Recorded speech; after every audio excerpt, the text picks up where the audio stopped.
درویش کا رجگے کرنے والی رابعہ کو سلام۔ رابعہ کا خط منتشر و بے ترتیب سے زیادہ گمبھیر و گنجلک تھا، جو درویش کو 2 دفعہ پڑھنے کے بعد بھی پوری طرح سمجھ نہ آ سکا۔ درویش کو یوں لگتا ہے جیسے رابعہ نثر میں شاعری کرتی ہے، شاعری بھی ایسی جس سے دانشوروں کی خوشبو آتی ہے۔ جب درویش رابعہ کا خواب نامہ پڑھ رہا تھا تو اس کے ذہن میں یہ شعر اتر رہا تھا: رابعہ وجد میں جب آتی ہے، اس کے الفاظ رقص کرتے ہیں۔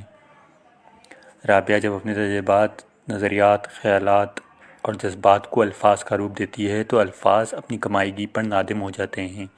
درویش چونکہ رابعہ سے دوستی ہے، اس لیے وہ ان الفاظ کے بارے میں سوچتا ہے، غور کرتا ہے، ان میں چھپے معنی تلاش کرتا ہے۔ وہ نہ صرف جاننا چاہتا ہے رابعہ کیا کہتی ہے، کیا لکھتی ہے، بلکہ یہ بھی کہ وہ کیا کہنا چاہتی ہے، کیا لکھنا چاہتی ہے۔ رابعہ کے خطوط پر بعض دفعہ جدید افسانے کا سا گمان ہوتا ہے، جو بعض دفعہ تجرید کے اتنا قریب آ جاتا ہے کہ تخلیق کے آگے نکل جاتی ہے، ابلاغ پیچھے رہ جاتا ہے۔ وہ مقام ہے جہاں کی کچھ چیزیں محسوس ہی کی جا سکتی ہیں، سمجھی نہیں جا سکتی۔ درویش کو یوں لگ رہا ہے جیسے رابعہ اس پر آہستہ آہستہ منکشف ہو رہی ہے۔ رابعہ نے درویش سے انسانی رشتوں کے رازوں کے بارے میں سوال کیا۔ درویش انسانی نفسیات کا طالب علم ہے، اس نے کئی ماہر نفسیات کی آراء کا مطالعہ کیا۔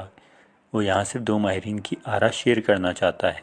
پہلا ماہر نفسیات سگمنڈ فرائڈ، جس کا موقف ہے انسان بنیادی طور پر لذت پسند، مسرت پسند ہے۔ وہ اسے پلیجر سیکنگ کہتا ہے، جس کا مقصد خوشی کا حصول ہے۔ دوسرا ماہر نفسیات ہیرگ اسٹوکس سلیون، جس کا موقف ہے انسان مسرت اور لذت خوشی سے زیادہ کسی اور انسان کے خصوصی تعلق، ایک جذباتی رشتے، ایک ذہنی رفاقت چاہتا ہے۔ اگر اس سے وہ تعلق حقیقت میں نہ ملے تو وہ اسے تصوراتی دنیا میں بنا لیتا ہے، جس سے اس کے ارد گرد رہنے والے لوگوں کو خبر ہی نہیں ہوتی۔ سالیوین کے فلسفے کے مطابق وہ مرد اور عورتیں جو محبت یا شادی کے رشتے میں دکھی ہو جاتے ہیں، دل برداشتہ ہو جاتے ہیں، پھر وہ ایک دوسرے کو نہیں چھوڑتے کیونکہ وہ اکیلا نہیں رہنا چاہتے۔ ان کے لیے bad relation is better than no relationship. Sullivan کا خیال ہے کہ احساس تنہائی انسان کا سب سے بڑا جذباتی دکھ ہے۔ وہ بہت کم لوگ ایسے ہیں جو اکیلے رہ کر بھی خوش ہیں۔ رابعہ کو خط میں علم کے فرعون اور ابو جہل کا ذکر پڑھ کے درویش کو وہ ادیب، شاعر، دانشور یاد آ گئے جو خبط عظمت کا شکار تھے۔ درویش نے ان کے بارے میں ایک مزاحیہ مضمون میں لکھا تھا جس کا عنوان تھا میں علیہ السلام۔ رابعہ کو مرد افسانہ نگاروں سے شکایت ہے کہ وہ عورتوں کی تو کیا مردوں کی نفسیات بھی بیان نہیں کر پائے۔ درویش کا خیال ہے اپنی ذات کو پہچاننا، پھر اس کی تخلیق کا اظہار کرنا، جو شعر لانے سے کم نہیں۔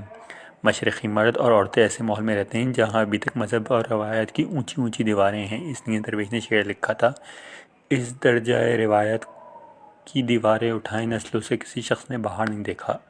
ابھی اردو کے افسانہ نگار اس مقام تک نہیں پہنچے کہ پورے انسان کی کہانی لکھ سکیں۔ ابھی تک مشرقی مرد کے اعصاب پر عورت سوار ہے، وہ بھی اس کی دوست نہیں بنی۔ درویش ایک مختصر نظم ہے: وصل کی لذتوں کا مزہ چھوڑ کر آؤ کچھ دیر کو آج باتیں کرتے ہیں۔ ابھی مشرقی مرد اور عورت ایک دوسرے کے ساتھ تو انسانوں کی طرح باتیں کرنا نہیں سیکھ پائے۔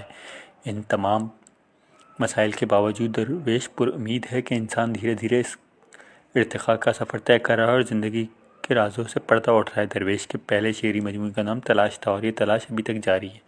اس تلاش میں درویش اپنے آپ کو خوش قسمت سمجھتا ہے کہ اسے زندگی میں چند مخلص اور حساس مرد اور عورتیں دوست ملے جن سے وہ دل کی بات کر سکتا ہے۔ اسے کتنی خوشی ہے کہ اس کی رابعہ سے 10,000 میل دور بیٹھ کر انٹرنیٹ کے ذریعے ملاقات ہو گئی، جس سے وہ ادبی مکالمہ کر سکتا ہے۔ درویش رابعہ سے پوچھنا چاہتا ہے اس کے ذہن میں ایک کامیاب ادیب کا کیا تصور ہے، کیا وہ خود کو ایک کامیاب ادیبہ سمجھتی ہے۔ درویش اب اجازت چاہتا ہے، اسے کلینک جانا ہے کیونکہ چند مریض اس کا انتظار کر رہے ہیں۔ خدا حافظ۔